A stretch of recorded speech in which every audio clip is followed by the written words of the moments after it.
And No, you look good. I see you. you can? We are on.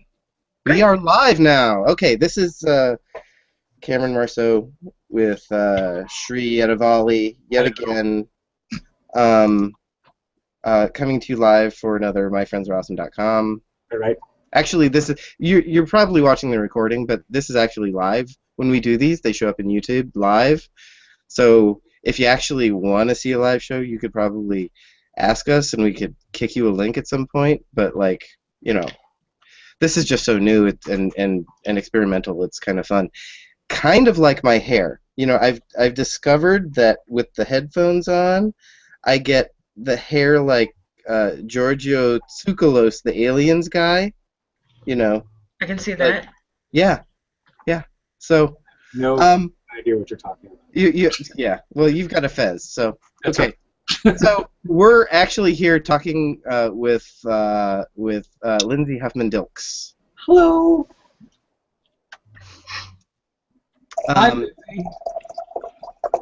Again, we've said before that that Sri and I both we're kind of doing mutual friends for the time being. Because it's a great way to start, and where we intersect, where our friends intersect mutually, is college. So Lindsay was one of the people who we met at Knox College in Galesburg, Illinois. Yep. So post Knox, what did you do? You graduated from Knox, right? Yeah. And then you had everything all ready for you, right? I'm kidding. Yeah. Yeah. It's funny how that works. You go out and you realize with a terrible feeling that you're qualified to do absolutely nothing. Yeah. And yeah. What did you graduate with? English. English, yeah, okay. So yeah, I did philosophy, so yeah. Cameron was one of Robin Metz's children, if you will, as I remember. I was too. I actually saw him at homecoming last October when you and I were hanging out that night, Sri. Right. And I was like, I was like, I've been wanting to tell you for 15 years. If it hadn't been for you, I'd probably be in prison. It was nice. Yeah. So what did you do? I mean, okay, so I know that you spent some time you're military, right? Yeah, I did a couple of years doing corporate entry-level stuff, and that just really wasn't much of anything.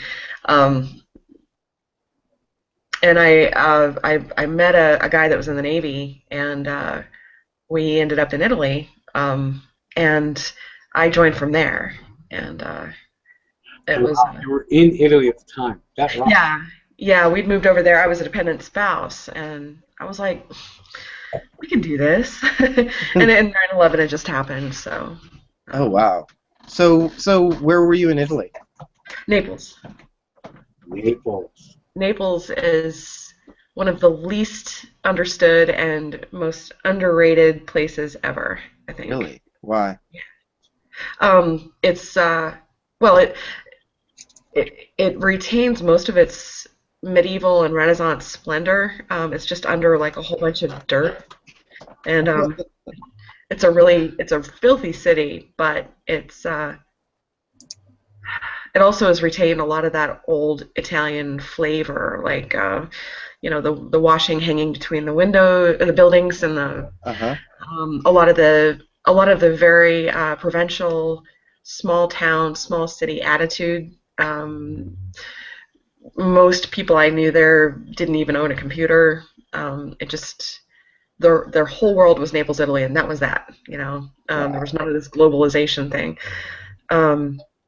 It's a fascinating place, though. It's the home of the Camorra, which they make the mafia look like Boy Scouts. They bring in like $23 billion a year in their enterprises, and so it's also the murder capital of Europe.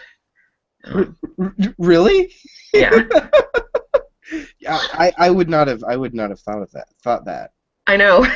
You know, you think of more dicey places and, you know, I don't know. I'm gonna piss people off. You know, like, Oh no, you're right. like you know, like in the Eastern Bloc and stuff like that. But like, Oh sure. but now are these? But is this all business transactions kind of thing? Is that why? Yeah. Because I mean, like in Chicago, it's like there's tons of, you know, homicides, but it's like, well, yeah, but Oh they're no, all. yeah. If you I guess if you get murdered there, generally you've oh God, this is terrible, but generally it's because of something that it's karma. It's not a random thing. You don't get shot for your shoes, you know. Yeah. So, It's you know the wrong people. yeah. Yeah. So okay, so her connection is giving us troubles this evening. So, you know, this kind of thing may happen. It's the way it goes with the Google. So we'll just have it trained on Shree, and you know, and who is not nearly as ebullient as Lindsay will be, but but she'll get back to her internet connection. Excuse She lives me. in Ohio, possibly one of the least technical cities or states in the Union. You think that you think so? Well, except for maybe Columbus, but she lives along the Ohio River Valley, and as I remember, there is some, much like Naples, Italy, there is some reticence to get into the modern world in some of those sectors of counties in Ohio. Unfortunately, I've been told. I'm not saying it's true, but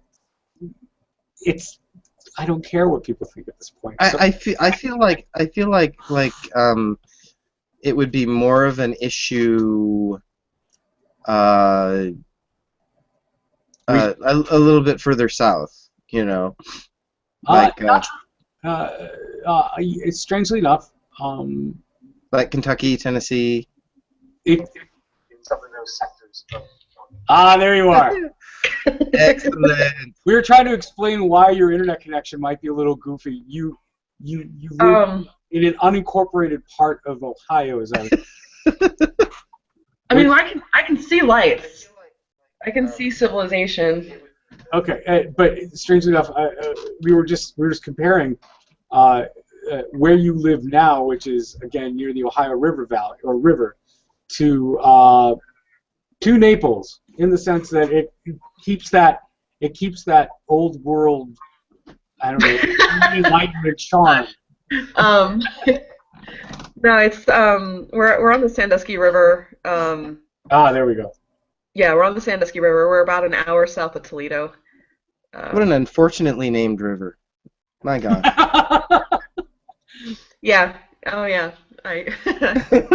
So what were you doing in Italy? What was you were in the military in Italy, right? Yeah, I started out as a street cop, and for the most part, because I speak Italian, I did a lot of protective services, and you know, just sort of. You went there speaking Italian? No, I learned the first year I was there. Okay. And Rome, do what the Romans do, type of thing. oh yeah, there were a couple of really great families that just sort of adopted me, and when I wasn't working, I was never with Americans. I was just with them, and just doing things that I never, as an American, thought I would ever do. You know, you know when you go to the beach and the wave rushes out and all the little tiny, about the size of dimes to a quarter, all those little clams dig into the sand and go down. Well, you'd go there and you'd get, you know, a gallon of those, and you could make a wonderful spaghetti vongole with those. Mm-hmm. And, you know, Wow. that would just be something you would do one day. Yeah. Yeah, you don't do that kind of thing here. No. You have to go to like Target to get those or something. Well, when I went over there, I burned Pop-Tarts, and that was how bad and pathetic my culinary skills were. But they taught me. Wow, that I mean, how different is that world like? I mean, I don't because I get mixed reviews. I mean, people are people everywhere, right? But like, what's the big difference? What are the big things that you go, that's why? That's exactly the difference. Okay. Yeah. After I joined, I started working a lot with the Italian military as well, and my best friend was from Pompeii, believe it or not. Oh, wow. So we're sitting there at lunch one day. I used to go over there on Sunday afternoons for lunch. They would go to church, and um, I remember when you would drive to his house, you'd have to drive down these very narrow streets that were, on both sides were parka walls. So, there were no there was no sidewalks or gutters or anything like that. You'd run into a wall if you weren't careful with driving very straight. Mm-hmm. And there was going to be no way out. It was like a maze for a mouse. If that volcano goes, I mean, these people are screwed. And I was like, I was sitting there one day, and I was like, I don't know how to ask this, but I was like, what's your plan? What are you gonna do? And they all kind of looked around at each other. They're like, well, we're probably gonna die. And I thought, I was like, how American of me. Like, okay, what's the plan? What are we gonna do? How are we gonna fix this? Or we're American. We can persevere. Yeah, we'll get rid of death soon. So cool. Okay, so after So how long were you in Italy then? Hold on for just a minute. Sure. It looks like Okay, there we go. It looks like I actually, I don't know, clicked on the show. Sorry. So you're watching it live. I was like, there's an echo in here. Okay, I was there for about 5 years. Oh, wow. Okay. It was awful to have to leave. It was really bad. Were you reassigned? Yeah. I went on to the Ronald Reagan out of San Diego. Oh yeah, the aircraft carrier. Right. Yeah. It's big, but it doesn't seem big after you've been stuck on it for 6 months. Sure. It gets much. Carries what? 5,000 people, I believe. Up to 6, depending on the squadrons that we were carrying around. So kind of like Knox. No, actually Knox. Yeah, without the squirrels and the naked freshmen running around. We never had Woodsy. We never had Flunk Day. We did have a party when we crossed the international date line in the equator, but because of the whole hazing thing, it was kind of tame. So, did you find military life easier or harder because of your experience at Knox? I mean, being somebody who's seen guys like Cameron and I go through the silly, and watch the evolution of very young people get older. You see what I mean? You came in later in the game. You came in after college. You were already a seasoned. Yeah, I know what you mean. Of enclosed bubble-like spaces. So walking onto an aircraft carrier, I'm kind of curious your thoughts about. Wow, I remember this guy reminds me exactly of.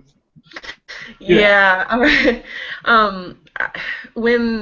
because of my job on the ship, I was working in the brig, and so that gave me a little bit of distance. Were you proposed to? Pardon? Were you ever proposed to? I have friends of mine who are cops, and female cops, and they get proposed to by felons all the time. I was wondering, perhaps. Oh, yes. I'm not sure really marriage was what they were intending, but No, I don't. I'm sure. Yeah. Oh, actually, there is a funny story. I think it was after the first deployment. My mother came out to visit in San Diego, and this young guy comes up. He's like, oh, Petty Officer Dilks, I gotta tell you something. I just got an apartment, and I'm starting school, and everything's going really great. I'm like, oh, that's great. That's really nice to hear. And he's like, thank you so much. And he flings his arms around me and then kind of lopes away. And my mother was like, well, what a nice young man. You should date him. I was like, that's the first prisoner I ever made cry, Mom. Who am I? Yeah. Excellent. Okay, so hey, that's exactly how I remember Lindsay when I was a youngin'. So it was making people cry. Yeah. Okay. Oh, yeah. I remember that part. All the crying. Oh God. Cameron. Okay. Here we go. So how did you end up in England in a castle? Oh, Because you lived in a real castle. Real, like, how old was that castle? Was it a White Castle? See, I'm just throwing all these questions at you. it was, yeah, it was dated back to 1340. Okay. And it's on a Okay. She's All gone. right, we're gonna get to the castle in a minute. Yeah, because you have to, because it's a castle. I mean, Something I she said. lived in a real castle. I know. It's crazy. No, it's awesome. That's why we have awesome friends. I know that, but it's crazy awesome. It's like there's nothing like I that. expected you to live in a castle, sort of like being the I live in the United States. What castles are there? Are no real castles here. What? I expect you to venture away to find your Hume somewhere and go see the remains of one of those philosophy dudes in England. And I don't need to see their bones. I'm just saying that you're gonna walk around a castle and you end up stuck there. And I expect to find you in a castle, still finding your lock. When I do go to Europe, I will be seeing castles. There's no question. Will you be following the philosopher history thing, or just strictly the Little Lord Fauntleroy thing, or the? I don't need to see the death. I don't need to see Nietzsche's desk. That has no interest to me. I mean, there's far more interesting historical things to see in that part of the world because it's so old, and I'd be interested in Newton's house. What? I'd be interested in Newton's house. Why? What are you going to see in Newton's house? I don't know. Supposedly that's where he was locked up during the plague, and that's how he figured out the whole optics thing. While he was stuck in his house with nothing else to do. With nothing else to do, and he couldn't go back to London. But you know the story now. I know the story, but you don't need to see the room where it happened. Oh, but to relive the story relive the story in my head in the same room while he was just picturing this guy locked up in the dark, scratching away at the walls and calculating away while he's waiting for the moonlight to come so he can do his little prism thing and color in the different colors. Oh my God, it would freak me the hell out. Okay. I'd love to be able to do a walking tour of the Beagle. I doubt it's around. I mean, it's probably been decommissioned centuries ago. But to be able to see it, to be able to see the same thing where, yeah, man, Darwin puked here just in the middle of the fact that he he just realized something, but the seas were so big and bad he just lost his lunch right over here. Dude, I want to lose my lunch right here on this boat. Just to feel what Darwin felt. I don't see why that can't be a thing. No, it can definitely be a thing. It's just I feel like the Beagle's a little bit different because it's. I mean, I guess it is just a boat. In the end, it could have been the Schnauzer. Who knows? You know what I mean? Yeah. It just happened to be the HMS Beagle. Yeah. But it just happened to be a small house in the middle of agrarian England, you know. But in that small house, a strange man did some really, really amazingly wild things. Yeah, but you can't see those wild things. No, you can't. But, hey, Lindsay, how you doing? We were just talking. Hi. We were just talking about visiting England. And Oh, okay. just like where the value in visiting certain things are. Like Shree wants to go see the room that Newton was holed up in during the plague. Trying to figure out. But I was just saying that, like, you know, if you know the story, then it's just a room, you know. But like, A bit of a vibe. Right? I've never. Hey Shree, have you been across the pond? I have only stopped by. Heathrow is a very nice place. The women's washroom at Heathrow is absolutely just.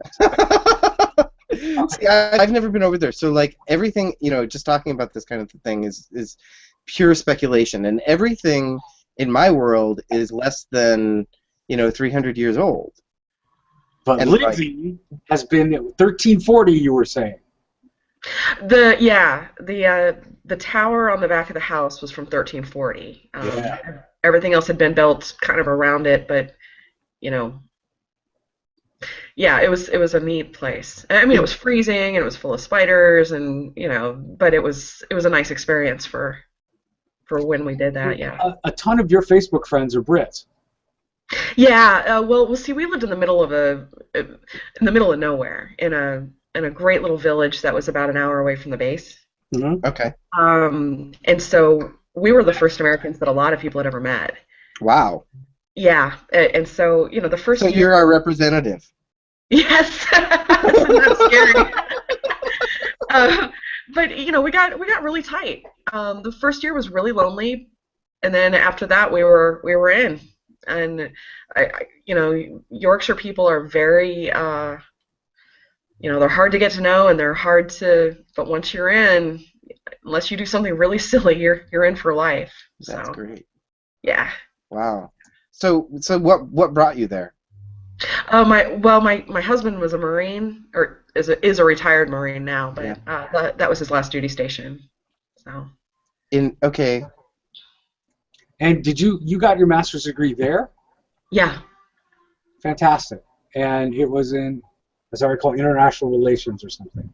Yeah, it was global leadership. So do you feel like you can lead globally? Absolutely.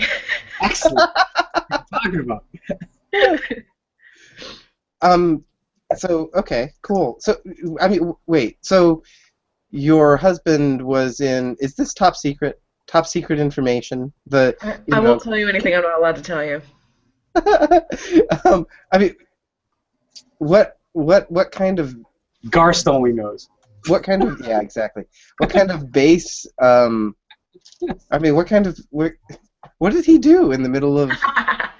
In the middle of Yorkshire. Yeah. I will tell you exactly. Protects goats. Sheep. They're beautiful out there. They get so much better looking the longer you're there. The goats are. Oh, sheep. Sorry. My father called me. We'd only been there a couple of months, and he said, "Oh my God, I figured out what you guys are doing over there." And I said, "Okay, this ought to be good." And he's like, "Well, I just read the latest John Grisham, and." Oh yes. He said it might not have been John Grisham, but he was like that type of a book, and he's like, the protagonist was stuck on an iceberg with his female love interest in the middle of the ocean. No, in the middle of the or in the northern Atlantic, and he's like, but don't worry, I have a hammer. And she was like, okay. And he's like, no, I'm going to tap out Morse code on this iceberg, and there's a listening station in Yorkshire that will hear us and rescue us. And 3 hours later, they were rescued. Wow. So you're saying Yeah. you guys are protecting that listening station that's looking for iceberg Morse codes. Right. Yeah, I was like, so Dad, you think Not that global warming. It's everyone doing Morse code on the damn North Pole. yeah, and I mean, where the hell this plane is? I mean, obviously they must have the base must be on holiday or something. That's But, right. That's right. yeah, You're not protecting it, and that's the problem. If that is the problem. you and your husband were protecting it, they would know exactly where that plane landed. It's all gone to shit since we left. That's right. Leave it to the Brits. Damn it all. So, wow, that's cool. So okay, and now and after England is Ohio, right? Yeah. He's from we have a child, and we thought it would be best for her if we came back to Ohio versus Okay. like San Diego or DC or someplace like that. Okay. DC is And where I'm from, and we still have a place in San Diego, but you know, so you came back for your daughter? yeah. That's cool. Which ties nicely into the name of your antique shop. Tell us everything about it. Oh my God, yeah. This is the part I've really. I mean, the castle. I really wanted to know about the castle, but this deal with the antique shop and like the whole antique thing has just gone crazy. Yes, it has. Well, between us, we've been to like 55 countries, and I think we've shopped in every one of them. So, and we're for just our hobbies are things like combing beaches and going to thrift stores and flea markets and this and that, and we've done those all over the world. And so we've got a load of crap from everywhere. And then when we got back to the States, people started calling us up and saying, hey, remember when your Aunt so-and-so died and left you that dining room set that I very nicely told you I'd keep in my garage until you came back? Oh, yeah, that. We'll be there. We'll be there within a couple of months. There was that, and then a year ago I lost my dad, and I ended up getting everything, like Wow. not like the money or anything, but like down to his coffee cup, everything. Yeah. And Was he? so, pardon? Was he his own collector? Did he less so his historic life, but just He was one of the foremost genealogists in the world. Wow. Yeah.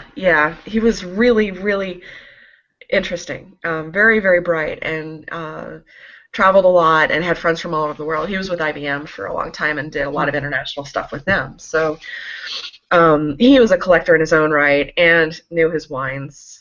Yeah. Yeah.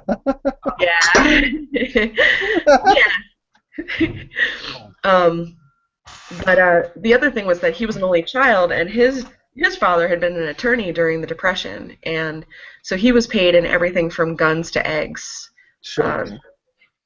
Family Bibles, and I mean, the accumulation of stuff that, so I mean, I've got warehouses full. Yeah. Wow. Yeah. Wow. Yeah. So do you have a way to qualify it, to like determine? Yeah, I mean, how do you figure out what value things have, and when you have something that's like got a lot of background, a lot of history? Yeah. Thank God for the internet. We're learning every day about new stuff all the time. And, we're never going to learn all of it, but and I have let things go. That later on I was like, oh my God, I can't believe I just let that go for that much because I didn't know what it was, and it's going to happen, Sure. and great, that person got a wonderful deal, and maybe they'll come back, Yeah. tell their friends, that would be good. But we have some. Like I have a huge gong. It's like 7 feet tall and 6 foot wide. That was in the movie The King and I. Um, Yeah. I bought it at a props auction in LA when I was stationed in San Diego. We have a table that we picked up at a flea market in Yorkshire that was I think it was appraised from the 1600s. Okay. Wow. Yeah, it's English oak. Yeah. We have loads and loads of pieces in there that are just kind of off the wall, and really something to talk about. And so we know those things aren't going to sell tomorrow. They may never sell, but they certainly add an interest to the place. And, Yeah. Yeah. they're good to have. Around the corner here, I've got what my father swears was John Brown's secretary. The abolitionist who was hanged in Harper's Ferry. Yeah. I don't have anything to prove it, but I guess he and my mom bought it in the late '60s in Harper's Ferry when they were sort of demolishing his estate or whatever. I guess for a while he'd had a museum and they lost the funding, and so they were just sort of auctioning everything off. But I just keep it because it's not like I can prove what it is, and it's a family piece. So Sure. there it is. And not only that, I mean, it's hard to find things that are made that way anymore. It's Yeah. You see some of these old pieces and you're like, wow. You don't see wood that in that kind of length and in that quality, and it's like I think it's a difference in family history. I mean, for example, my parents came off the boat, so everything is new. They like new things. Mm-hmm. They like the latest and greatest because it is a sign of prosperity to my parents, who are. I mean, this is their new home, if you will. Sure. They've been here in the U.S. longer than they have in India, but nonetheless, this is home, and so everything is new. They just redone their floors. Old stuff, get rid of it. My wife's the same way, along with me. We just tossed away a bunch of old furniture that was MDF, to be sure, but it was, there was no emotional tie to that. There was no story to that. Right. There are other families, though. Your dad's a genealogist, or was, and so he has a sympathy for the history of a people and the objects that surround them. Mm-hmm. So I could see that whole passion for it passing down. While Cameron, you're coming from what amounts to be the new country. You're coming from Phoenix, so the idea of possessions are almost early 20th century by default. You know what I mean? It's a matter of family. Well, I noticed in England that antiques and even just older pieces are a matter of course, but also nobody appreciates it because they're everywhere. Yeah. And when we were explaining that we would be able to take all this stuff back from England and sell it in the States and everybody would just go crazy for it, which they have, they're like, why? Well, because it's kind of rare for us to have that kind of stuff, and not even 200 years ago, people were literally having to put things on a wagon and walk thousands of miles with their horses, and things happened, or have to leave shit behind because they could not put it in. Yeah, or even if you desperately wanted to, eventually you might have to cut that stuff up and make a fire so that you could survive, right? Stay alive for the next week or so during the freak storm or whatever. I mean, that kind of thing obviously doesn't happen when you're a stay putter. Well, right? we also have we've taken a lot of our resources and used them for things that don't have as much sustainability. we cut our forests down, and now it's paper. It's newspapers. We build with particle board now, and because it's cheaper, and so like there isn't this heritage, there isn't this long-standing kind of background for quality things. It's like the Industrial Revolution hit shortly after the United States started, and then you had all these people like, well, let's just use up all this stuff, all the resources, and mass produce lots of stuff so more people can buy it, and that left less time for craftsmanship. And well, I think that's valid to most of your everyday objects. Furniture is the main thing, but I defer to things like instruments. For example, the basses that Mark Piani plays, or the drums that I select for my collection are things that were handcrafted, things that were. I specifically look for objects that have like a one material. Yeah, but I mean, think about it though. Those are the same kinds of objects that are for specialists, people who. No. Yeah, people. I mean, so like like you're not going to get the mass production of those things because those people want the better objects. Same with they're crafted for artisans by artisans. Yeah, exactly. And things like saddles. I mean, there are still people who ride horses, but it's not like it used to be.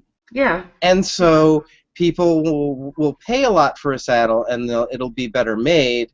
But in places where everybody needs it, everybody needs an entertainment center, so they're going to make it out of cheap materials that anybody can put together in their living room. Or sofas. Anything like that, So, and I feel like we haven't had enough of a background. We've only been here 2 to 300 years, and we just don't have this. You know what? The other thing is that when I hear all the stories that Lindsay's telling about the objects that she's got, and I hear you telling me about the short age span that we have, the only thing I can think of is I miss my Atari 2600. That's the only thing I miss the cartridges that I gotta blow into to shove them in. I can remember how that felt. Yeah, I got the joystick and I'm like, rock hard. Yeah, we press that button. The sound of Donkey Kong. I remember that. Hello. Show me the monkey. So you travel the world to get this stuff, right? It was kind of a byproduct, but yeah. Like in grad school, I was in I did some study at the business school in Marrakesh, and some of the stuff that I picked up there was really interesting because of the manner in which I did it. I was with a whole bunch of other students, and so I kind of waited to get away from them and went to one of the very first places I found, where I sat down with a guy and had some tea for a while and explained. I was like, I'd really like to, maybe dress as if I live here and as if I think it would make my shopping a little bit more interesting, and it would be a sign of respect. And so he had his wife and daughters come out, and they helped me, dress. Yeah, and so I did my shopping that day like that, and from the rest of the time I was there, I always was covered in public, and it was a tremendous experience. Oh yeah, I felt respected and revered in a way that I have never felt in another place. And it was just a very interesting experience. Do you think that's because you were you were a foreigner willing to obey their rules, willing to adopt their culture? It's possible. I'm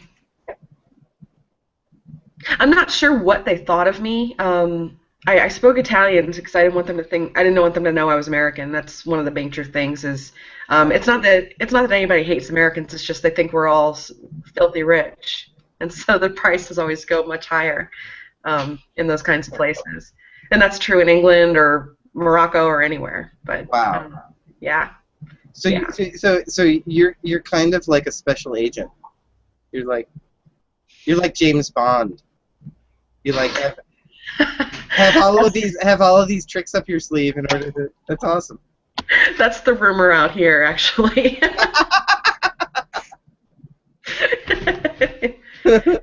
They're like, they travel, but they don't say where they're going. They never take pictures, and they come home, and none of it makes any sense. And they're never, they go to warm places, but they never get a tan. Like, okay. Oh, you're totally like in this situation that I have to ask you. You're in like a small town in America, and how do you get along with the community? Are you like are you alien? Are you like an alien? Do they not know? No, I mean they don't see. Do they see you in church every Sunday? No. No. Okay. So how does that go over? Yeah, we're kind of in a strange fringe, I guess. That's true. There are people that are as educated as we are. There are two colleges in town. I teach at one of them. Oh, okay. Okay. But generally, the more educated, affluent people are also the churchgoers. Huh. Okay. And so, since we're not, Churchy. we're not churchy types. We're really more like, dive bar drinking kind of people. We're definitely on a fringe. It's more like, they're 40 years old. Where does the money come from? They don't work. They travel and they never tell you where they're going, and there's just a lot of this. Somebody was teasing somebody. Somebody made a remark to somebody else a couple months back that by the end of the year it was going to come out that we were spies or something like that. I guess word got to somebody else, and we were sitting with everybody, and somebody finally came out with it, and we're like, pardon? And they were like, no, we've all been wanting to know. I was like, sure. You know what? If we were, we wouldn't be able to tell you. Like, yeah, exactly. Damn it. Can we see you outside in the parking lot? We have the conversation that we need to. Yeah, Please step over here on this plastic. You're gonna have to. Wow. Okay. So, because I've thought about it. It's like because in small town America the prices are low, and for a lot of what I do, I just need a great internet connection. So if I can get that, then. But then I feel like it would be kind of like eventually there would be the torches and pitchforks and they would storm up the hill and burn my mansion and stuff. So it's not that bad. I know what you mean. No, but it would help to have friends or family that like Craig's got guys that he grew up with. Oh, okay. Anymore, a lot of what they have in common is gone, but they're still friends and they hang out sometimes, and so there are knowns in the area, so that's an understood thing. See, I wouldn't have that urge to go out to where. Did you say there were gnomes in the area? No, Knowns, gnomes in the area. Oh, no. Although there quite possibly could be gnomes in the area. There are gnomes in the area. Because being a gnome fanatic myself, I'm quite up on that. I've got a gnome board and a gnome map going. No, I would never go near rural Ohio. No offense. No, no, I quite understand. Just that it's not. I was born and raised in Chicago, so I'm a city boy by trade. Yes. I spent my adult life in rural America just to remind myself why I was a city boy of a sort. I think you did Galesburg pretty well. I did Galesburg pretty well. I did DeKalb pretty hard, and I did what amount to be middle of New Jersey, just while it was moving from urban to rural, almost suburban New Jersey, pretty hard. and being a quiet suburbanite now is not necessarily a bad thing. I defer to you. You've turned rural or the outlying Ohio area into a gold mine of antiquing, which is wonderful. I think that's a wonderful thing. I don't know what I would do in Tiffin, Ohio. I don't think well, the inventory showed up, and we're like, the storefront rent, and you guys are gonna faint because Chicago prices. Yeah. We spend $350 a month for that storefront. That's that's our rent. That is our rent. I mean, I don't think you guys could get a storage unit for that. I can't get a bathroom for that. Are you serious? Yeah, I pay that much a month just to park. Yeah, we haven't been open for 3 months. I mean, we closed after Christmas, and we've gotten enough just private appointment sales to make our overhead for 3 straight months. Nice. Yeah, so we've been able to move on our own with 20. Yep, this is the D20. The D20 questions. Okay. This is the fun part of the evening where I roll this dice. Okay. Well, no. First I roll this dice. It's not a dice. I'm sorry, it's a die. It's a number cube. It's a number cube. That's right. You're so right. I roll this number cube that tells me how many questions we get to ask you. Okay. And the other times we did this, 5 is hit every time. So I don't know if that's a trend, because it shouldn't be 5, but it's happened that way. So we get to ask you this many questions, and this is how we select the questions. He's got a sheet with 20 questions. Okay. Are we going that phase, or do we have more to do? We could do that. We could do this, and anything that comes up along the way, we can expound upon. Okay. Oh, that's the beauty of it. So I'm going to roll this number cube right here.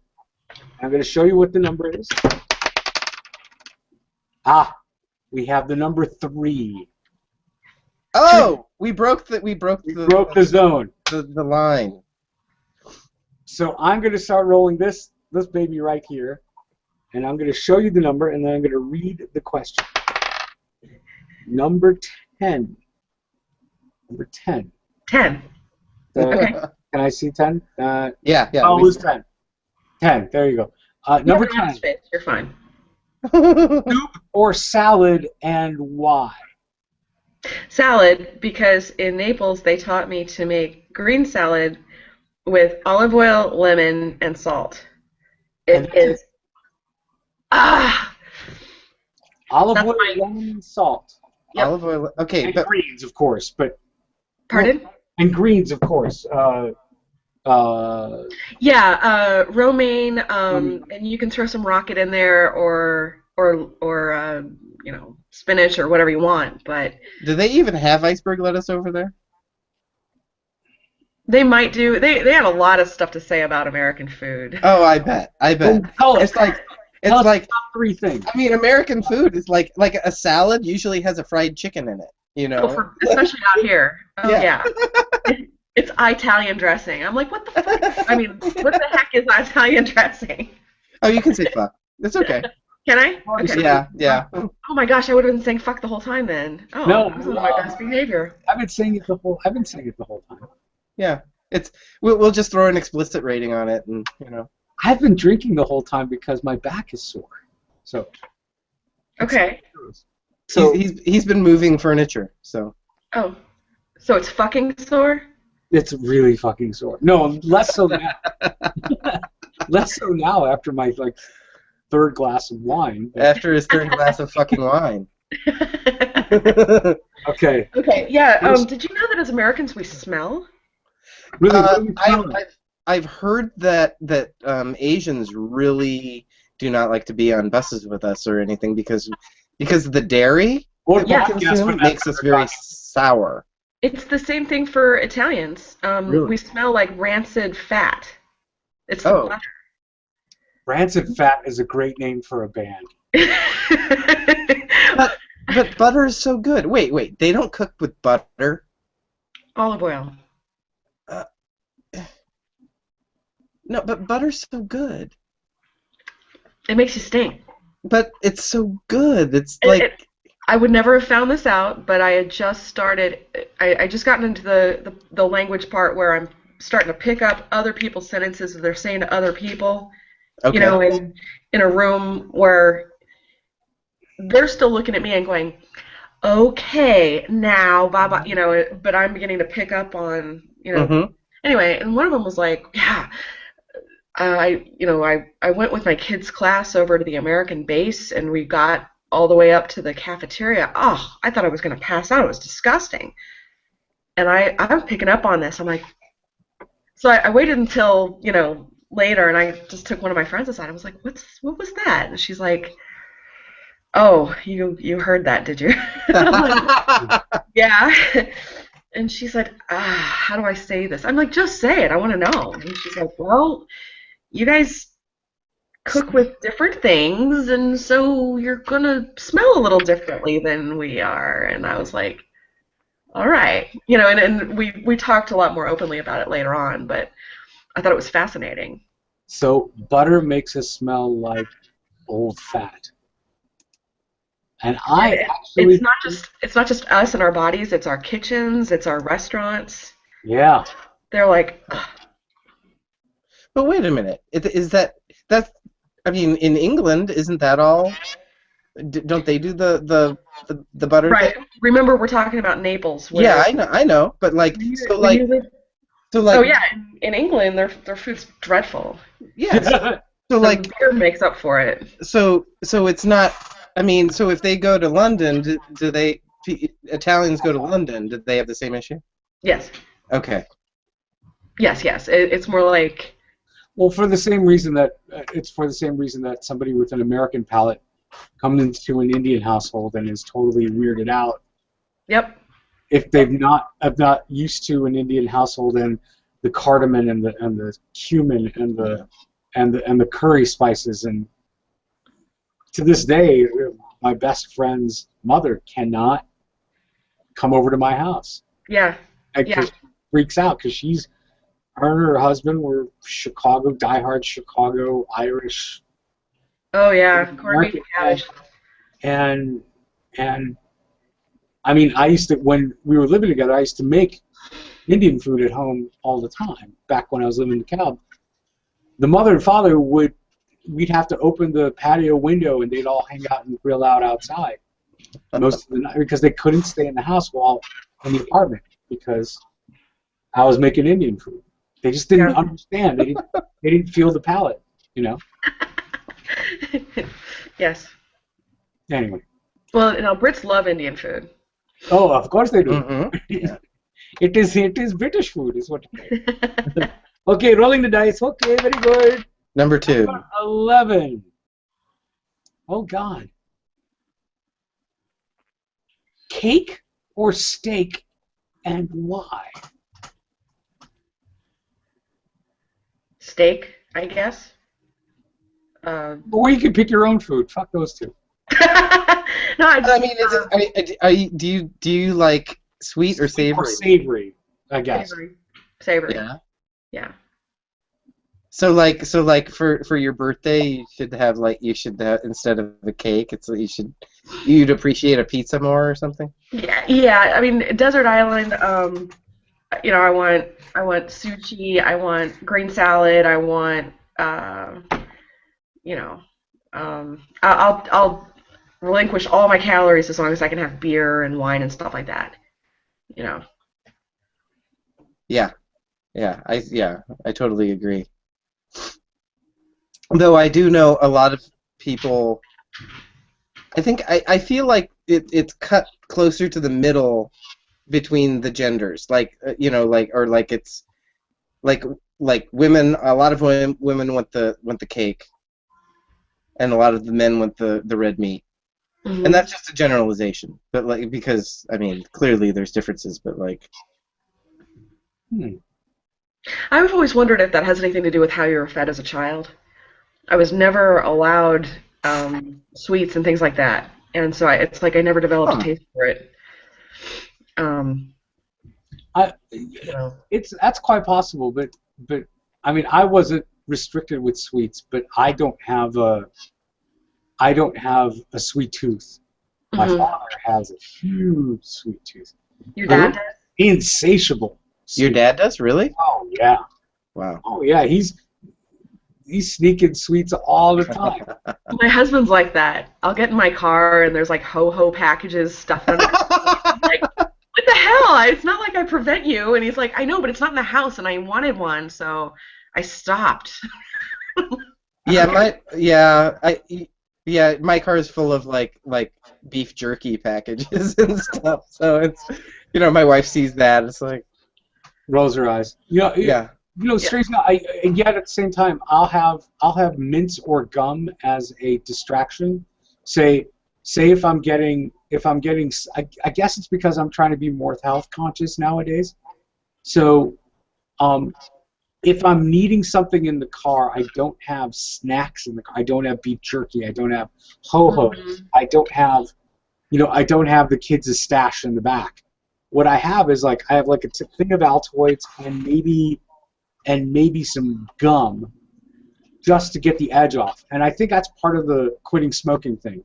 I was gonna say, you wish you were still smoking, partly. No, I think part of it is the psychological about having the oral fetish. I have it less and less, to be sure. And there are times where I'll have the gum or but I have neither if I were to do a Jones thing. But if I'm hungry, I don't crave a snack that's sweet. I usually crave something substantial, regardless. Yeah. Fine, if that's apple, then give me an apple, but that apple will ride me for 3 hours. That's good.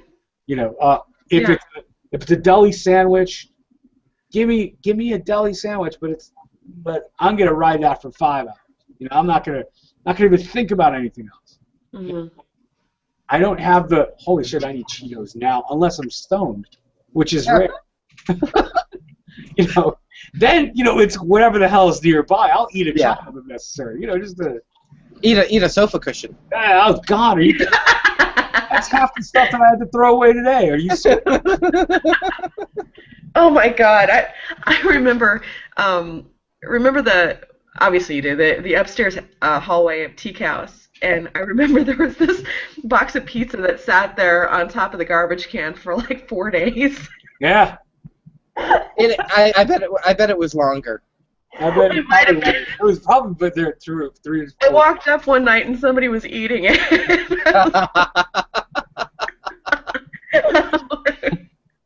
Yeah, that was some good shit apparently. It extended the trip, I think. It's just okay. Roll number 3. Okay. 7. Is food related too? 7. Okay, this is one of Cameron's, and I'm gonna embellish it a bit. You are a crusader or a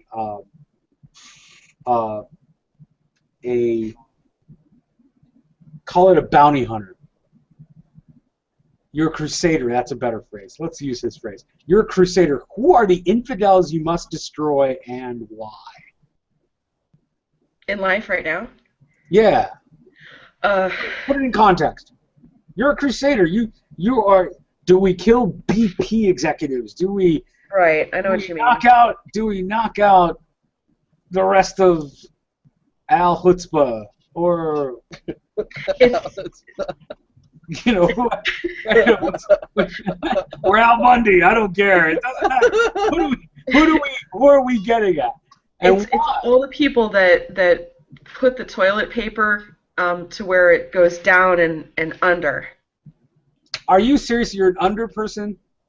No. Or you're an over person? I'm an over person. And why is this necessarily a jihadist? It's not. I was just saying that.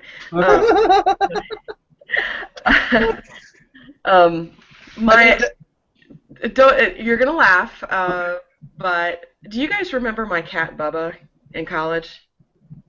I don't think I remember you having a cat. When did you get a cat? When I moved in with Anthony Robello, in that Victorian house on the corner. I feel like I was gone then. You might have been. Anyway, changed my life. This stupid cat, and yeah, and ever since then I've been. Pizza or something? Pardon? Did he lead you to a healthy pizza or something? No. No? Because I would have kept the cat who got me to food. Oh, speaking of that, is Alfano's gone? No, I think it's moved. Oh, okay. No, it's moved from they have a sandwich that I've thought about for 15 years. Well, I'm going back for 2014, so I negotiated with the missus that homecoming is my It's your week fishing with the boys. weekend vacation away from all responsibility. And so I've already scheduled it with work and everything else. Whenever I know when homecoming is, I'm blocking off that time. That's cool. I already made the reservation. So. Okay. No, my thing is that I think that people who are cruel to animals, and I don't just mean like dog fighting. I mean, hey, let's get a dog and tie him up at a tree outside, kind of thing. That's what he means by being a dog owner, is to tie him up by a tree. Yeah. And it happens all over the world, and but I've met two soulmates so far in animals in my life, and it's horrifying to me to think about how many out there are being treated like crap just because we don't understand them. I think they should be treated with a lot more. The way to do that is to spay and neuter. There's so many out there that there's no way to, in this day and age and in this society, there's no way to treat them all well. Do you have you heard of, or do you know about these things, what the dog whisperer, horse whisperer, these people? And no, it's deviating from your original question or original statement, but a little bit. But they seem to have a sympathy or a tie or a understanding of what the animal that they're expert in are feeling. Dog whisperer, that guy from California, and I think the horse whisperer is in Kentucky or something like that. But I gotta wonder, there's a pang of jealousy in my mind, because I don't know. I've avoided animals because of the fact that I don't know how to. I'm barely understanding how to take care of other humans, and to be able to take care of animals, and I'd hate to fuck that up. You know what I mean? And so I'd rather just assume, let's stay away from maybe a fish, and now I'm worried about the fish right people. Well, at this point, I think it would be I think it would be progress if we got rid of zoos. Well, not zoos necessarily, but Danish ones. A lot more regulated. Get rid of circuses. Spay or neuter. Be very, very, very stringent about breeders. That kind of thing. The homeless animal population over in parts of Europe is just terrifying. And it's just in the Middle East is just even worse. Horrible. Well, I mean, forgive me. In some strains or aspects of Middle Eastern culture that are known, their treatment of other human beings is bad enough to think that I don't think that their treatment of animals must be just non-existent. Yes, it's inhumane, quote unquote. No, the thing is though that in the structure that we've put this together, humans have a lot more of a chance of being able to change their parameters, change their surroundings, Sure. change their circumstances. It's not like it was 300 or 400 years ago where there was a lot more of a level playing field. Yeah, well, and at the same time, it also seems like because we are taking so much of their world away. I mean, because we have to have more houses and more. Now we're getting coyotes and stuff in downtown Chicago, and the cougars in on the outskirts of Los Angeles are hunting mountain bikers and stuff like that. So it just seems like I heard that the packs of dogs in Mexico City are taking down people in the parks too. Oh, I heard that too. I was laughing at the whole cougars in LA thing. Sorry. What was that? I was laughing at the whole cougars in LA thing. Why? What did you hear? Well, the other term or the other meaning for cougars are. Oh. I was like, yes, those can be very dangerous. Yes. There. Yeah. Sorry. Sorry, I've been married No, to. it's one of those things where sometimes I've been fooled so much by news now. I'm just gun shy about relating anything that I've heard. I know. I think we all feel like that. It's like reality is just melting away. Oh, tell me, when did Stephen Colbert graduate from Knox? He didn't. He got his DFA from Knox by being a commencement speaker in 2006 or 2000. No. And so he got an honorary DFA from Knox College. He graduated from Northwestern, my second alma mater, Damn it. But he got a DFA. When he says that he is Stephen Colbert DFA, it is because they incurred upon him a honorary doctorate of fine arts from Knox College, and so he puts that. Actually, it's on. If you ever look at photographs of his studio, his broadcast studio, it's on the back on the shelf, and so he will defer to it when he wants to show off how smart he is, or his character, how smart his character is. Damn it! So, okay. So again, yes, but he has a bachelor's degree from, I think, in theater from Northwestern, and he is a graduate of the old Second City School. He might have actually bumped into Trey Stone for a time. They were on the same stage for like maybe a year when Trey was a youngin' and he was a graduate. So I sort of assumed he would have been a teak. I don't know. I think that things. He would have been of the year of maybe Ben Rhodes or a little bit earlier than that, and so I think that he may not have. He might have been GDI. I would never presume to confer any mark upon Stephen Colbert that's associated with the Teak House. I don't want to offend his sensibilities. I think that people find the Teak House. I don't think the Teak House confers anything upon anybody. No, I just sort of pictured him there. Oh, sure. I picture everyone there. At least once. In various forms of clothing madness. But I expect them there. Everyone has been there once. At least. True. Very true. So, so here's another question that we've been asking people just because houses all over the country are so different. Um, so you can tell I'm in my basement. I hope so. Yeah, because that's lovely behind me. That her is totally steampunked is. I know. And Shree is also. I'm in my basement. This is the music room of And his is better than my basement. Well, no, I got some. No, yours has walls.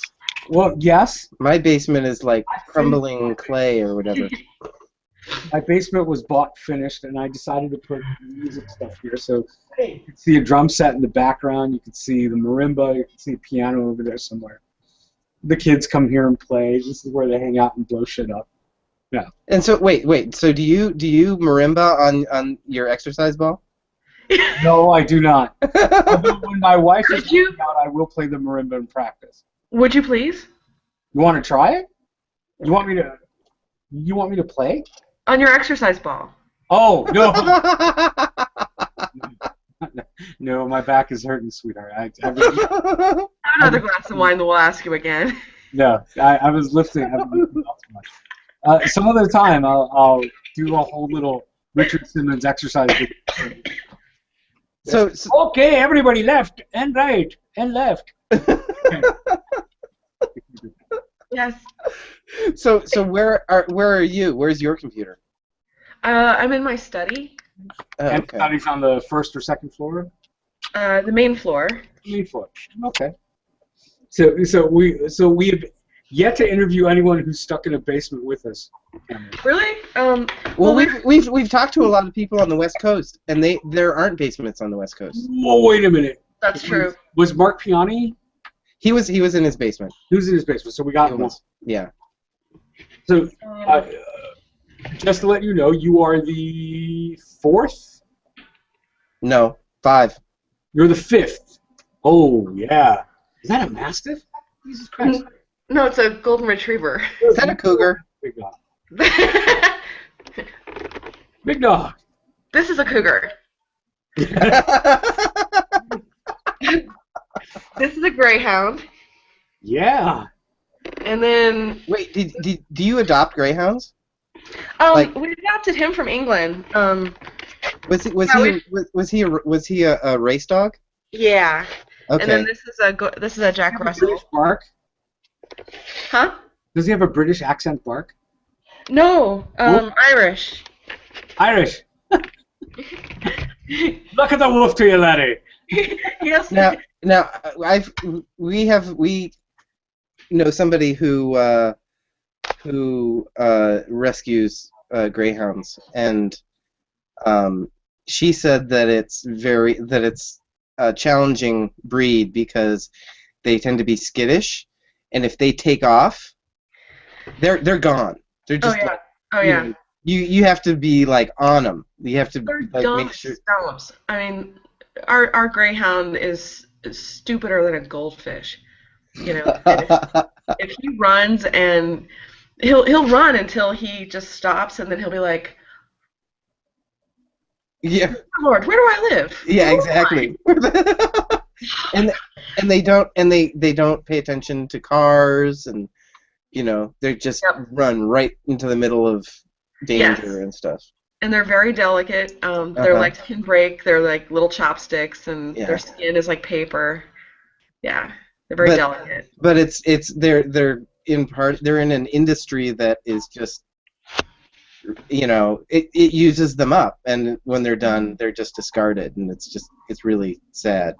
They're livestock. Yeah. Yeah. Mm-hmm. Yeah. Especially the ones from England and Ireland, are so inbred that they're cross-eyed and their teeth are like, it's just, and they're really goofy, really, really goofy. Wow.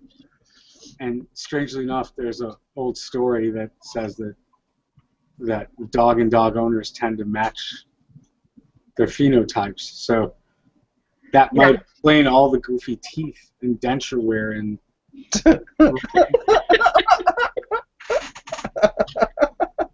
I'm just saying. It's It's out there. it's Out there.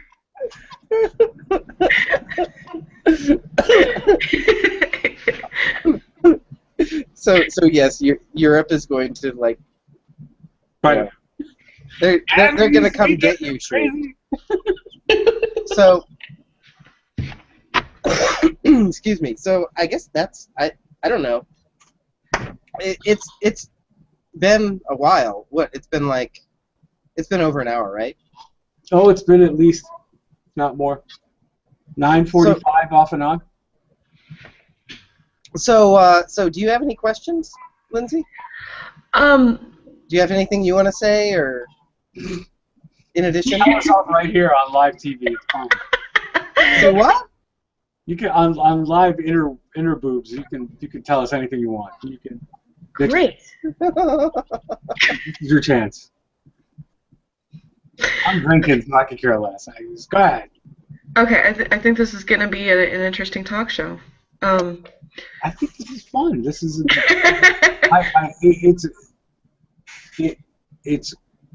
It's Cameron's idea, and it's a wonderful idea, and I'm glad to be part of it. And the whole idea is that we have so many hidden gems among us in plain sight. Might as well make them unhidden. We thought of you as part of that group.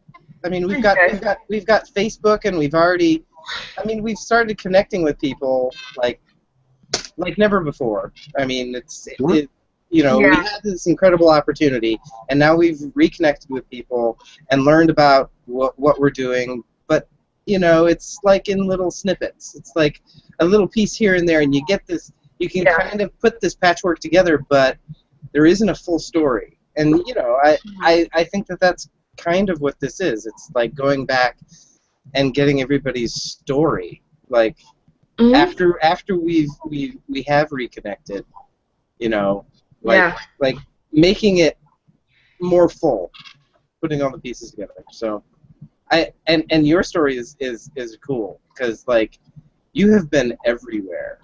I mean, not. I mean, well, everywhere. You may be the most well-traveled person I know at this point. Maybe. Maybe. I'm not 100% sure, but you're definitely close. If not, I've been to 35 countries. Yeah, I mean. But I've never been anywhere in South America. I've only been one place in Africa, and it was right on the edge. I mean, there's a lot more that I still need to do, I think. When I look on the map, it's just two places that are. Before we go, that begs the question. One of the best questions that hasn't been asked yet on this list is, give me your top 3 on your bucket list. Your current bucket list. Obviously, that list changes as we get older, wiser, or as the bucket list closes down, we add more to it. But right now, what's you mean places to go? No. Generally, bucket list, things that you want accomplished. Maybe before you kick the bucket. Before you kick the bucket, but your kick the bucket list. Well, that's what the bucket list comes from, Shree. I understand that. My brains are not outside of my head, my friend. It is. I got it. Rabbit. I'm asking. Your bucket list. Hey, hello. This is the Greyhound. That's a very pointy dog. They're streamlined. Don't ever let anyone tell you you're retarded, you beautiful dog, you. I don't see cross-eyed. You look fantastic, although, those are British teeth. He has no teeth. They all had to be taken out. Oh, good Lord. That's how. That's cat food? Pardon? Is he eating cat food? He's got to eat soft food now, doesn't he? No. No? We thought we might have to switch to that, and the vet said, he's in wonderful health. Okay. So, anyway. So on your bucket list. He did 20 years in the Marines and multiple deployments to the Middle East. And I did 7 and a couple, one big deployment and a bunch of many deployments. and that's something that we've been talking about in the sense that we're both disabled vets now, and we both have been treated for PTSD and depression, and I wonder if it's a sign of that stuff that we don't. I don't know. At the moment, it seems almost like we're just because we're just love this new house so much. We love what we're doing, and we get these periods of hours where we can walk through the woods, or we can go fishing, or we can this afternoon he put his 22 on his shoulder and just went out in the woods, and it's like I don't have any long term stuff, and I wonder if that's going to change as we get more readjusted to civilian life. Sure. Or as Anya gets older and the responsibilities change. Yeah, I mean. Well, she's in fourth grade, right? Yeah, grade? she's 10. She'll be in the 5th grade next year. Yeah. So you got another maybe 8 years until you have to think about other responsibilities financially. That's taken care of. We're good. Well. It's just all, and I don't mean to make it sound like because we don't have a bucket list anymore. You're luckier than me and Cameron. We're thinking about it daily. Are you really? So you're just saying that you're kind of that that's not even a question that you that's in the repertoire. You're not thinking that way at all. You're just happy to be doing what you're doing, and it's almost like you're there. In a way? Yeah. Have you found home? Is this? Yeah. In the very metaphysical sense that home, which is more of a feeling than just a place. Yeah. We've got. This is not what you're asking. This is not what you're talking about. But we're like, oh well, maybe we'll dig a pond someday. Maybe we'll. Put in solar panels, but I mean, I know that's not what you're saying. No, that's not at all. I'm kind of wondering. You just mentioned in passing that you wanted to see South America. I mean, you've already hit 33 to 35 countries. You said 35, yeah. Obviously, there are. Yeah, I'd like to go to South America. Is that just a passing? Yeah, we'll get there when we get there. Yeah. Or is it, what I'm looking for is a question of, are there things that you are actively pursuing planning for that are critical to, for example, I have a personal goal that eventually, regardless of whatever I do in my life, eventually I will be a teacher, at least for a brief moment. Oh, okay. I will be a teacher of, and in the official sense, in the working for a school board, running a classroom, teacher, teaching what I do best, which is to connect people to the reasonable world. Okay. And that will happen at some point. That is a bucket list thing. If I do anything else, if I drink the rest of my life, it's going to be around the fact that at least I took care of that. Okay. And now I could go taste all the wines of the world, one wine at a day. You know what I mean? Yeah. It's a goal that I want to look towards. What about yours? That's where I'm going. God, you stumped me. It's tough. It's a tough question. It's the hardest question on that 20-thing list that I rarely get to ask. Because I've decided against a PhD. Mm-hmm. Well, you don't need it to teach. You're teaching now, so why bother? I'm just an adjunct, though. I mean, it's they call it the educational booty call. Educational booty call. The easy, if you will. They called me the other day. They're like, "Can you teach freshman poli sci next fall?" I'm like, "Sure." You know, it's $1,500 a term. Yeah, $1,500 a term. a term. Yeah. How many kids? 30. That's $50 a kid. Yeah, for 3 months, and yeah, Is that right? Is that my math right? yeah. Okay. Well, I'm there. Right, right. Yeah, I was like, shh. Oh, okay. Yeah. But I don't mean to make it sound like it's. There's so many little things that are happening right now. They're so exciting, but you might not think so. They're so stupid. But I picked up 4 hardwood chairs from the auction the other day, and my daughter and I went and got twine from Lowe's, and we had to thread the seats. We did the rushing with the twine, and um, I I'm learning more and more about all kinds of different cooking, and I'm going to be doing a lot of we're going to be doing a lot of reforestry on the land here. These All were of that's really cool.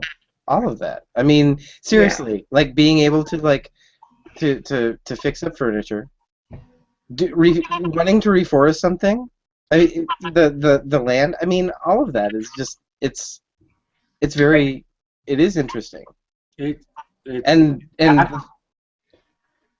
the fact that you're doing the antiquing thing, I'm really I'm enamored with it because it's. I mean, what was that show that was on PBS all the time? Antiques Roadshow. Yeah, yeah. You just it didn't even matter if it was crap or if it was if you could hearing those people tell the stories and stuff. Yeah. It's just incredible. You know the expertise, the knowledge, and then and hearing about how these things came into their possession and just all of it. It's just really, really cool. And I guess I'm probably making it more magical than it is because you're really doing retail, but Yeah, it has magical moments, and it has what the fuck am I doing? I hate everybody moments. Yeah, yeah, yeah. No, but I just did think of something. I want to learn how to keep bees. keep bees.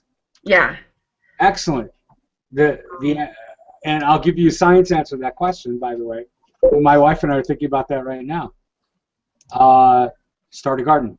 Start a real garden. I'm not talking flowers and silly stuff. I'm talking about corn and wheat. Those silly flowers. And I'm talking about edible stuff. Frivolous. Real deal. Peppers. Anything that flowers. Get it all of it. Start a real garden. Turn your backyard lawn into actual food stuff. That's what we plan to do in the next 5 years. That's awesome. By year 5, we'll have a functional farm in the back of our lawn. We're going to cut up at least 1/4 of our space in the back lawn strictly for our summer vegetables. Are your neighbors going to bitch about those crazy Indians? They do already. Oh, good. Thank you very much. I'm here all week. Thank you for your interest. Okay. Well, I don't know. It's been long. This is going to be a long show, when I post it. So, I guess I have nothing else. I don't think. Unless you have anything else to add, I thought that was. One thing to add. Yeah, go right ahead. I now own the perfect location for Woodsy. And I am right on. Woodsy, you mean? I am right on the highway that goes from Chicago to DC to New York. I mean, You're off of I-80. I'm 3 miles off the turnpike. Hell yeah, dude! Woodsy! I'm telling you. I think it's open. The invitation is open. We use the Facebook and plan a Woodsy for late summer. Yeah. Just before the children go to go to school, like say like second or third week of August, and Bring the drums. it becomes a family thing, and we bring the musical instruments and the drum sets I'll bring all my shit. If I could put the piano in the back of the van, I'll do it. I can't do that. I'll bring a keyboard, but just we do a thing. It would be silly to have a piano on the flatbed truck. I don't have a flatbed truck. I'm suburban. I have a minivan. Oh, that's right. Yeah. The drum set I could fit in the back. That's no big deal. Is Woodsy still a thing? I don't know. The kids are so very. I met and I'll see them again this year. They're nice. They're really nice, but they're not. They're corporate teak. They're not. Well, whoa, what do you mean? Meaning that they are beholden to the national chapter. We were never beholden. Wait a minute. You see what I mean? They are cheeks. Sreed, you and I stumbled in there one night, right? And that's right. We were like, "Oh my God, go to bed." They were very nice to us. The two guys that were awake were very nice to us, but they were very much did not want us there. I kind of think that I remember being homecoming queen when my sophomore year. That was the joke. I was the guy running homecoming events for the Teak House. My sophomore and junior year, they called me the homecoming queen. And I got a standing O, free beer. Every time I bumped into a Teak alum at Cherry Street, they would buy me around for, it was that.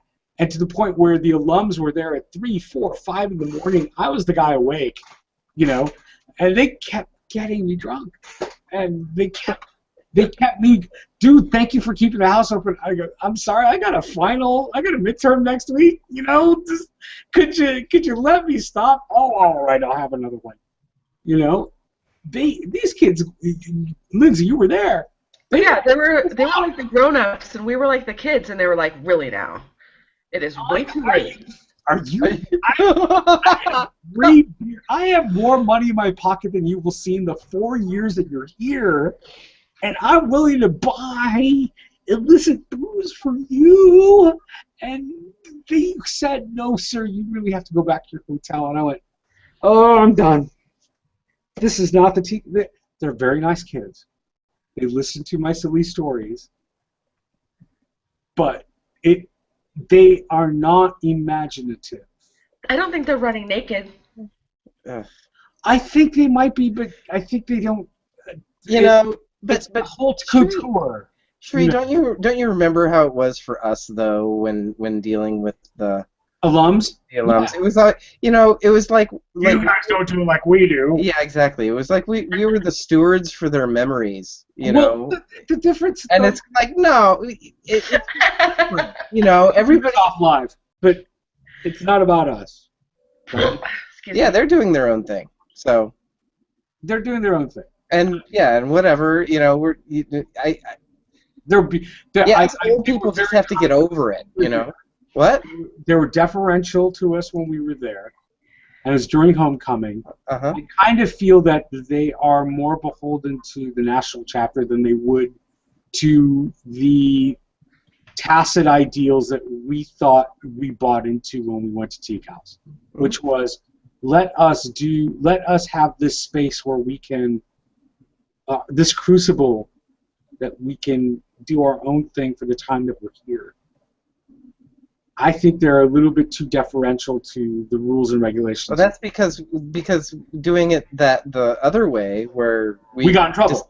We got almost shut down. Kicked you out. had your charter yanked like 4 times. No, twice. Once after I graduated. Well, okay.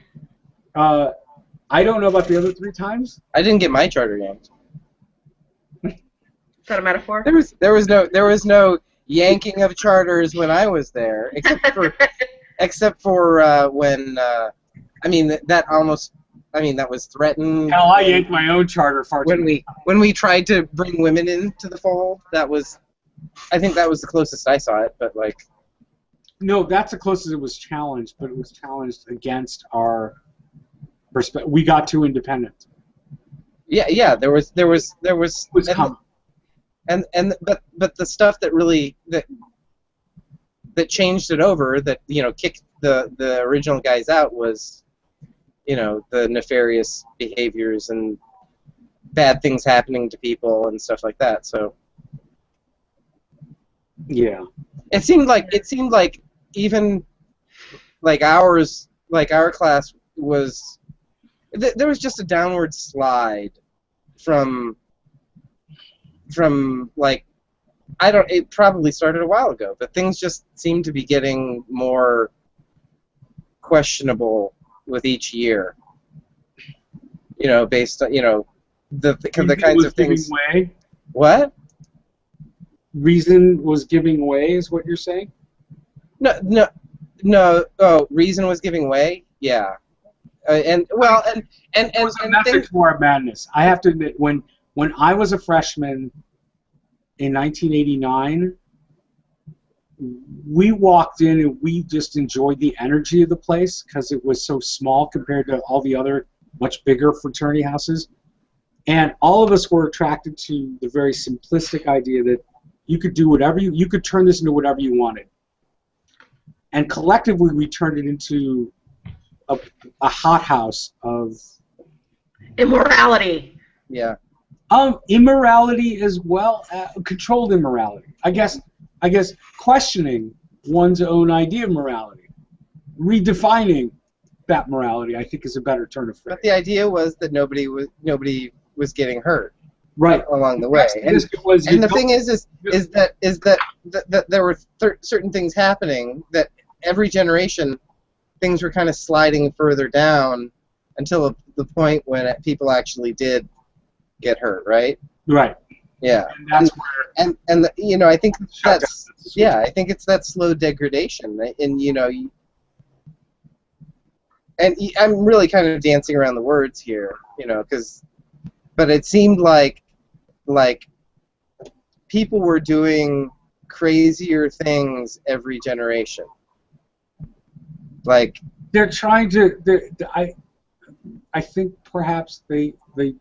Like things were getting harder. People were doing more dangerous things. I know that. I think we partially foster that, though. So perhaps this new deference to national might not be a bad thing for a while. No, it's not. It's just that it's a break from the entire. Which is why I'm not going to diss it. I'm just going to say that it's different from us. And again, when we were there 25 years ago, the people 25 years before me looked at us and went, "Oh, you guys are cute." Yeah. We didn't do it that way, but you guys are just kind of cute. Well done. Yeah. Hey, thanks for keeping the place open. And we would see them once, and we'd never hear from them again. Yeah. And lo and behold, I'll come by once a year and say hello, and I'll be that strange, weird man with the weird hats who talks with a funny accent every now and then I'll donate about $50 and I'll be on my way. It's the nature of generations, and then eventually it'll go back up again. 40 years from now, it'll be the hopping place. It'll be where everyone wants to be, including women, wants to be a member. That's just the way it goes. It's generation. We wanted to be members then. I know. We were on the list. I know. But I mean, I was perfectly happy with the unofficial little sister thing too. Yeah, and driving the truck. Oh my God! It's so funny, you guys. Like 2 days before I got your email for this, I was explaining to my daughter that I was pulled over by the police in college for having 7 naked men in the back of my truck. Oh, wherever did they come from, officer? I was driving from the Steak and Shake. Yeah. They must have jumped in at the red light. No, but my daughter's like, how the hell did these people get it? I was one of them in the back of the truck, and then you went through. You turned down the street to downtown Galesburg, and I was like, Oh shit! Where are we going? They were like, "There's a specific route." It's like is this a parade? Are we on? Are we being showcased here? I have to admit that it was a little different. I was quite proud, and the only reason why I will ever evoke the name Tony Lopez, and Cameron, you might remember Tony. Oh yeah, I remember him. Tony Lopez was about my height, a little bit skosh taller, a thin, tiny Latin American gentleman who was a teak. He was our hegemon. He was our guy, right? He was our guide to being a new teak. And at the Williston Run, where we were to get captured and put into a bunch of cars, it took 3 cars to get our class away. He actually stopped traffic. There was a cop on South Street. And Tony Lopez, with his totally naked, standing in the middle of South Street, stopping the cop, as the bunch of the 22 teaks behind him were running into different cars. And evidently somebody at the teak house knew the police department and asked that person to make sure that the kids didn't get hurt. And it wigged us out as we're running by. We see Tony Lopez buck naked in the middle of South Street, hand out like he was like Iron Man, holding up the with the shield charm or something like that, holding up the cop. As we were running into, I think it was Aaron Odell and Melora Howard and somebody else's. No, it couldn't have been Melora Howard. No. Mm-mm. It was Rachel Wilson, maybe. Some other, I don't remember who stole it. But it was a different time where we could pull that off. We had relationships. We created relationships with, there were teaks still in Galesburg that could help us out do the Williston Run the right way, where we can get away with it. And the college actually let it happen because we actually had Galesburg PD on our side. You know what I mean? Yeah. I don't think they have that relationship anymore, and so they're going to nationals for proscribed ways that it should be done. There isn't any local tradition that's happening. That's what's kind of sad. I could care less what they do. I don't care if they do an orgy or not. They call it debauchery or Caligula. I don't give a shit. It doesn't really matter to me. Cameron, have you seen those pictures of me and Sri in the togas? Oh yeah, I'm pretty sure. They're great ones. Those are gorgeous. I actually think that I personally was in my prime. I couldn't look that good if I tried. Now, Cameron, were you saying you cut your hair? Oh yeah. Many times over. Yeah, I am no longer long-haired. I did it several years ago. I was becoming the creepy old guy with long hair. I think it looks great. I think it looks really good. The real challenge was trying to figure out what I should do with it, because I'd had it long from high school all the way, into my late 30s. Uh-huh. And I was going to people just like, please tell me, what should I do with this? I'm cutting it short, but now I have no idea how to style it or anything. So, and I didn't know what looked good and whatever. So, yeah, it was time. I was getting tired of it. I didn't work it. I don't work at the Renaissance Fair, so. You ought to know. It looks fantastic. It looks fantastic. It does. We're going to let you go. It's obviously like almost midnight or past midnight for you. So, and I got to wake up in the morning anyway to do my thing. So. Okay. Yep. Everybody's got to do their things. So, thank you so much for. Unfortunately. Thank you so much for coming and playing. Yeah, come. Thanks for doing this. It took you a bit to get to us, but thank you Yeah, I'm sorry. Thanks No, for not inviting at me. all. Don't be sorry. Well done. This is just something we're going to keep doing, and you know, add more people to it. Anybody, you know, we approach people, and if they're into it, then we set up a time and sit down and talk, and I feel like everybody who we've talked with has had a lot of fun, and you know, it seems to galvanize conversations and stuff on the Facebook as well. So. Now, can I watch your other interviews? Have you? Absolutely. Yeah, if I've got a website, MyFriendsAreAwesome.com, that has them all set up in blog form, and you can go and check them out there. You can also do it through YouTube, you know, directly. So because that's where these will be posted. But yeah, and it's just basically, you know, getting in touch with people, talking about what they do, and letting them kind of show off and promote themselves. Oh, that's great. Who all have you talked to so far?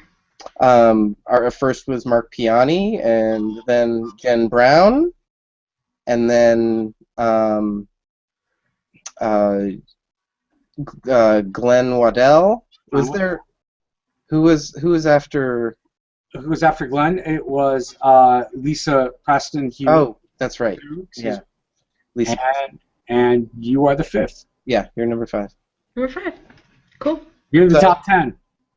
Yippee. Thanks. So cool. All right. Good night, guys. Thank you so much. Yeah, thank you. Talk to you later. All right. Bye. Bye.